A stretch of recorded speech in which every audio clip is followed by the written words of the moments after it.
नमस्कार दोस्तों, बाल टू बेंच एकेडमी में आप सबका हार्दिक स्वागत है। आज हम चर्चा करेंगे उत्तर प्रदेश राजस्व संहिता 2006 की धारा 9 एवं धारा 10 के विषय में। धारा 9 में कार्य का वितरण करने की शक्ति का प्रावधान किया गया है। Power to distribute business. पहले इसको हम बेरेक्ट से पढ़ लेते हैं, फिर हम इसको समझेंगे। ऐसे नियमों या आदेशों के अधीन रहते हुए जिन्हें राज्य सरकार द्वारा बनाया जाए या जारी किया जाए, परिषद अपने सदस्यों के बीच अपने कार्य का वितरण जैसा परिषद उचित समझे कर सकती है। अध्यक्ष किसी विशिष्ट मामले या मामलों के वर्ग के निस्तारण के लिए एक से अधिक सदस्यों वाली पीठ या पीठों का गठन कर सकता है।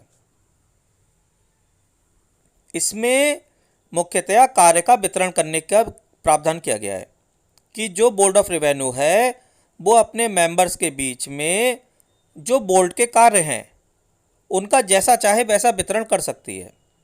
देखिए, एक बोर्ड ऑफ रेवेन्यू संस्था है, उसमें एक चेयरमैन है और बाकी मेंबर्स हैं। तो बोर्ड का जो भी सारा काम है वो उसके मेंबर्स ही तो करेंगे।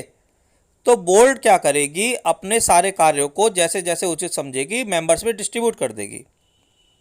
और इसमें आगे कह रहे हैं कि अध्यक्ष किसी विशिष्ट मामले में या मामलों के वर्ग के निस्तारण के लिए एक से अधिक सदस्यों वाली पीठ या पीठों का गठन कर सकता है। यानी कि अगर कोई स्पेशल मामला है, कोई पर्टिकुलर केस है, तो उसके लिए अध्यक्ष एक से अधिक सदस्य वाली एक पीठ गठित कर सकता है। इंग्लिश में भी इसे देख लेते हैं। सब्जेक्ट टू सच रूल्स और orders as the state government may make और issue, the board may distribute its business amongst its members. ठीक है, the board may distribute its business amongst its members as the board may deem fit, जैसा board उचित समझे वैसे अपने members के बीच में अपना बिजनेस, अपने कार्य डिस्ट्रीब्यूट कर सकती है। चेयरमैन में कंस्टिट्यूट बेंच और benches consisting of more than one member for disposal of a particular case और क्लास ऑफ केसेस। अगर कोई पर्टिकुलर केस इनके समक्ष आता है तो चेयरमैन एक या एक से अधिक सदस्यों की जो पीठ है उसको गठित कर सकता है। आगे उपधारा 2 में कह रहे हैं, ऐसे वितरण के अनुसार राजस्व परिषद के किसी सदस्य द्वारा दिए गए सभी आदेश या डिक्री यथास्थिति राजस्व परिषद के आदेश या डिक्री समझे जाएंगे। यानी कि जब वर्ग डिस्ट्रीब्यूट हो गया, वर्ग डिस्ट्रीब्यूट होने के बाद जो राजस्व परिषद का मेंबर था उसने कोई ऑर्डर दिया, कोई डिक्री दी, तो क्या उसकी कोई वैल्यू होगी? बिल्कुल होगी, क्योंकि बोर्ड ने ही उसे वर्ग डिस्ट्रीब्यूट किया है और उसे पावर दी है। तो ऐसे मेंबर का जो ऑर्डर या डिक्री होगा वो राजस्व परिषद का ऑर्डर या डिक्री समझा जाएगा। ऑल ऑर्डर्स मेड और decrees passed by a member of the board in accordance with such distribution shall be deemed to be orders और decrees as the case may be of the board. ठीक है, यानी कि all orders made और decrees pass by a member shall be deemed to be orders और decrees of the board. Okay, आगे आते हैं धारा 10 पर। धारा 10 में परिषद के विनिश्चय का प्रावधान किया गया है, डिसीजंस ऑफ द बोर्ड। पहले इसे बेरेक्ट से पढ़ लेते हैं।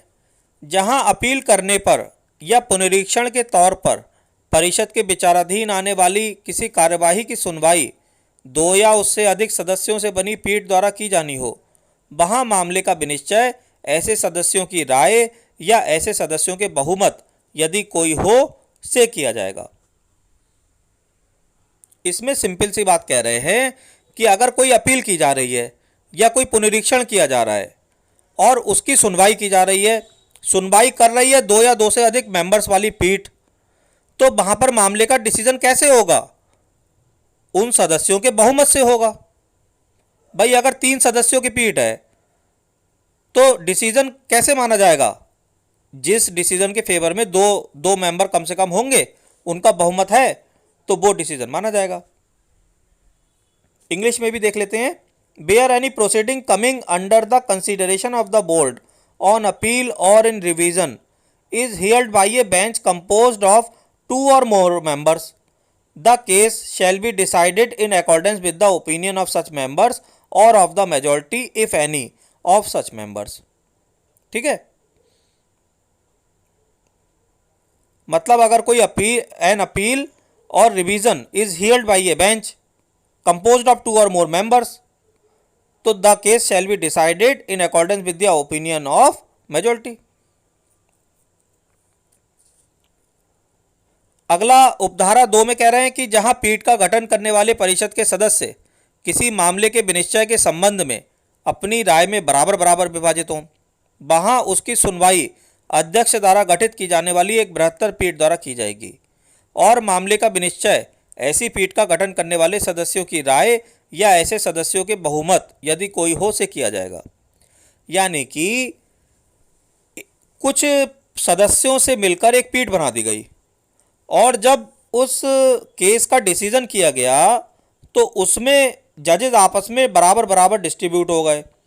मान लीजिए 2 जजेस कह रहे हैं एक साइड, 2 जजेस कह रहे हैं दूसरी साइड, तो अब उसकी सुनवाई क्या होगा, अध्यक्ष एक बृहत्तर पीठ गठित करेंगे। ठीक है, चेयरमैन जो है एक लार्जर बेंच कंस्टिट्यूट करेंगे और फिर उस मामले का विनिश्चय ऐसे सदस्यों के बहुमत से किया जाएगा। सिंपल सी बात कह रहे हैं इसमें।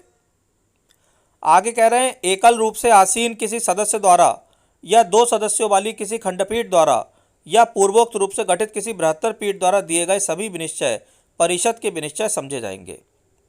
यानी कि अगर कोई एकल पीठ है या 2 सदस्यों वाली पीठ है या कोई बृहत्तर पीठ है तो इनके जो भी डिसीजंस होंगे वो परिषद के डिसीजंस माने जाएंगे कि ये डिसीजन बोर्ड ऑफ रेवेन्यू के डिसीजंस हैं।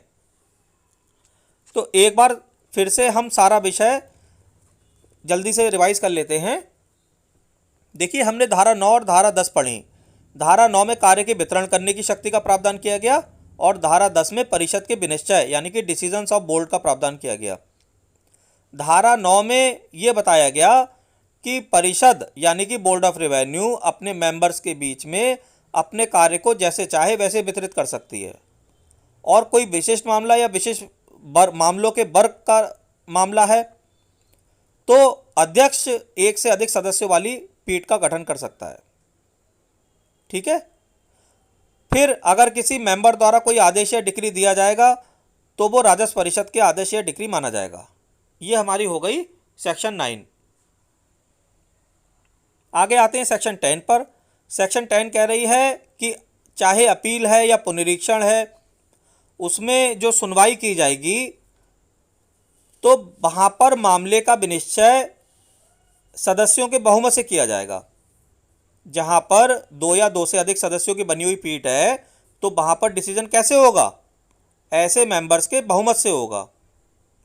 और जहाँ पर पीठ का गठन करने वाले परिषद के सदस्य किसी मामले में बराबर बराबर डिवाइड हो गए तो फिर उसकी सुनवाई के लिए चेयरमैन एक लार्जर बेंच कंस्टिट्यूट कर देंगे, एक बृहत्तर पीठ कंस्टिट्यूट कर दी जाएगी और उस मामले का डिसीजन ऐसे सदस्यों के बहुमत से किया जाएगा।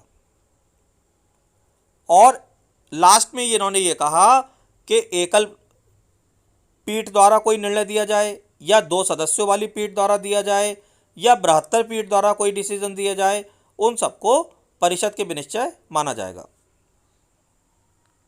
तो दोस्तों, मैं आशा करता हूं कि आपको आज का विषय क्लियर हो गया होगा।